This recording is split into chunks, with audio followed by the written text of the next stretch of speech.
News street Uttar Pradesh Uttarakhand देख रहे हैं आप। पहाड़ समाचार में मैं हूं आपके साथ पूजा खंडूरी। खबरों की शुरुआत बड़ी खबर के साथ। अंकिता हत्याकांड को लेकर बड़ी खबर सामने आई है। डीआईजी पी रेणुका ने एक बड़ा खुलासा किया। जो वनांतरा रिजॉर्ट था वो पंजीकृत नहीं था, नहीं रजिस्टर्ड था।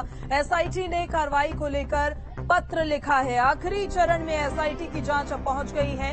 इस वक्त की बड़ी जानकारी बता रहे हैं आपको। बड़ी खबर अंकिता हत्याकांड से जुड़ी हुई आपको बता दें, डीआईजी पी रेणुका ने बड़ा खुलासा किया है। कहा है कि वनांतरा रिजॉर्ट पंजीकृत नहीं था, वो रजिस्टर्ड नहीं था। एसआईटी ने कार्रवाई को लेकर पत्र लिखा है। अब आखिरी चरण में एसआईटी की जांच पहुंच चुकी है और जो तमाम उत्तराखंड वासी है आक्रोश में है। मांग सिर्फ ये कि अंकिता को जल्द से जल्द न्याय मिले, उसके आरोपियों को सजा मिले। तो वो वक्त अब नजदीक आ रहा है और अंकिता को जल्द ही इंसाफ मिलेगा। एसआईटी की जो जांच चल रही थी वो अब अपने अंतिम चरण में है और लगभग वो पूरी हो चुकी है। इस बीच डीआईजी पी रेणुका ने एक बड़ा खुलासा किया। कहा वनांतरा रिजॉर्ट अनरजिस्टर्ड था, रजिस्टर्ड था ही नहीं। सुरेंद्र टिसीला हमारे संवाददाता ज्यादा जानकारी के साथ हमारे साथ जुड़ गए। सुरेंद्र, अब अंतिम चरण में जांच, वनांतरा रिजॉर्ट भी रजिस्टर्ड नहीं पाया गया, क्या पूरी जानकारी आपके पास?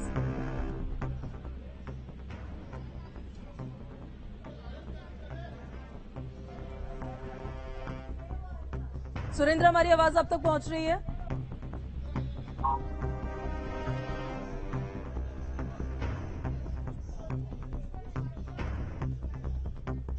तो अंकिता हत्याकांड में बड़ा अपडेट सामने आया है और सुरेंद्र हमारे संवाददाता हमारे साथ फिर से कनेक्ट हो गए हैं। सुरेंद्र, एसआईटी की जांच आखिरी चरण में, इवन पुलकित का रिजॉर्ट भी पंजीकृत नहीं था, ये बड़ा खुलासा आज हुआ है। क्या पूरी जानकारी आपके पास?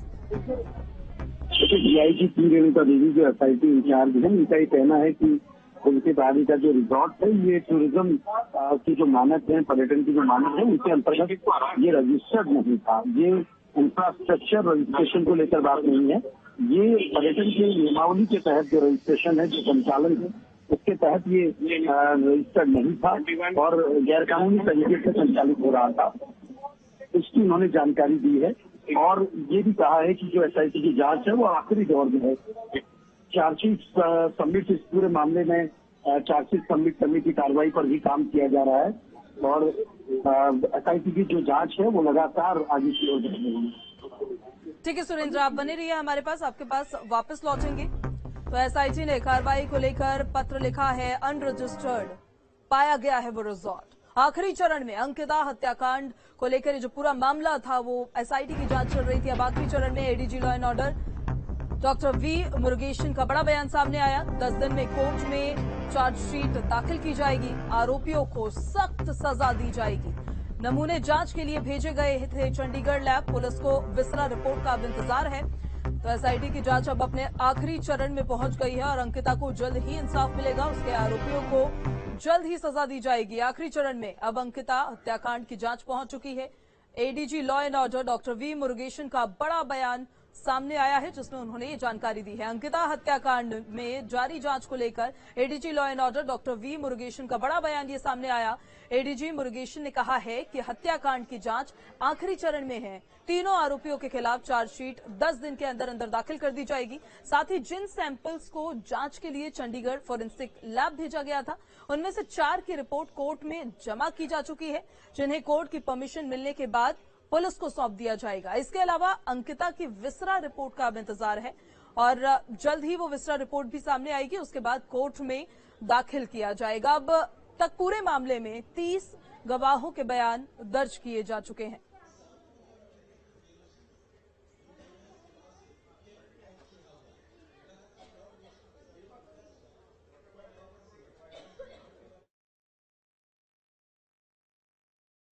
सीएफएसएल हरियाणा चंडीगढ़ से कुछ रिपोर्ट आई है, वो कोर्ट के सामने बोला जाए, कोर्ट के सामने जाएगी फिर आएगा।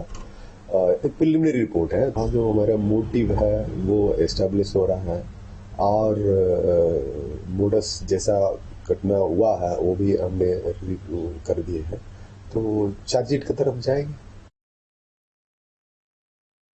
कोर्ट में आई है और हमारी जो फाइनल स्टेजेस पे है, अभी जो भी अपने पास सामने आए वो सारा का पूरा एनालाइज करके फाइनल स्टेजेस में है। Maybe within week और 10 डेज चार्जशीट की तरफ अग्रसर होंगे। और सुरेंद्र जसीला हमारे संवाददाता हमारे साथ लगातार बने हुए। सुरेंद्र, 10 दिन के अंदर अब चार्जशीट दाखिल हो सकती है, अंकिता के हत्यारों को जो आरोपी है उनको सजा मिल सकती है, जानकारी वहां से। देखिए बिल्कुल, क्योंकि चार्जशीट जब हीनियस क्राइम होता है तो 3 महीने के भीतर आपको चार्जशीट दाखिल करनी होती है। इस पूरे मामले में लगातार एसआईटी जांच कर रही है। दूसरा की रिपोर्ट भी आपको कोर्ट में सबमिट करनी होगी, आपको फॉरेंसिक एक्सपर्ट की रिपोर्ट सबमिट करनी होगी, आपको केस डायरी सबमिट करनी होगी, आपको तमाम एविडेंसेस कोर्ट में सबमिट करने होंगे। तो सारी चीजों में वक्त लगता है और एसआईटी अपनी जांच को कंप्लीट कर चुकी है। कोर्ट में चार्जशीट दाखिल करने का मतलब है कि आप केस की पूरी जो इन्वेस्टिगेशन है वो कंप्लीट कर चुके हैं। कोई भी जो भी तथ्य इसमें सामने आए वो आप अपनी चार्जशीट में उसका उल्लेख कर चुके हैं। तो इसलिए अगले 8 से 10 दिन के भीतर उसमें चार्जशीट दाखिल हो जाएगी और ये पुलिस का कहना है कि सख्त से सख्त सजा मिले और इसी ओर लगातार काम किया जा रहा है। इसी ओर ये कोशिश है कि इस पूरे मामले में तीनों जो मुख्य आरोपी हैं उनके खिलाफ कड़ी कार्रवाई। ठीक है सुरेंद्र, आप बने रहिए हमारे साथ, आपके पास वापस लौटेंगे। तो वहीं देहरादून में अंकिता हत्याकांड को लेकर सियासत भी तेज है।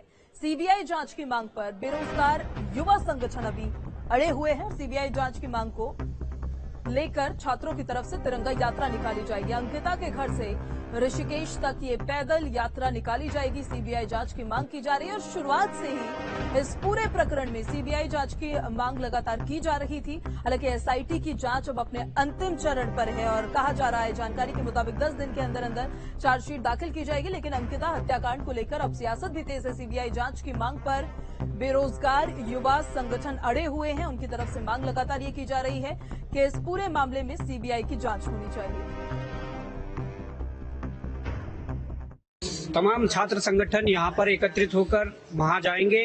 अंकिता भंडारी का जो गांव है श्रीकोट, वहाँ से सोमवार को ये तिरंगा यात्रा शुरू करेंगे और इस तिरंगा यात्रा में लोगों को जागरूक करने का काम भी होगा और इस तिरंगा यात्रा के माध्यम से संदेश दिया जाएगा कि हमारी बहन बेटियों के साथ भविष्य में ऐसा कुकृत्य न हो, इस प्रकार की घटनाएं न हो, उसके लिए जागरूक किया जा रहा है। उसके लिए सीबीआई जांच हो करके श्रीकोट से लेकर और वसंतरा जो रिजॉर्ट था वहां तक ये पैदल तिरंगा यात्रा होगी। और अगर सरकार से संतुष्टि नहीं मिलती है तो हम छात्र संगठन न्यायालय की शरण भी ले सकते हैं, परंतु हमारा सबसे पहले मकसद ये है कि हम सरकार के द्वारा ये सरकार पर प्रेशर बनाएं कि कम से कम जो वीआईपी लोग हैं उन्हें सजा दिलाने के लिए हम सीबीआई जांच की मांग कर रहे हैं, तो सरकार इसमें हमारा सहयोग करे। तो सीबीआई जांच की मांग पर बेरोजगार युवा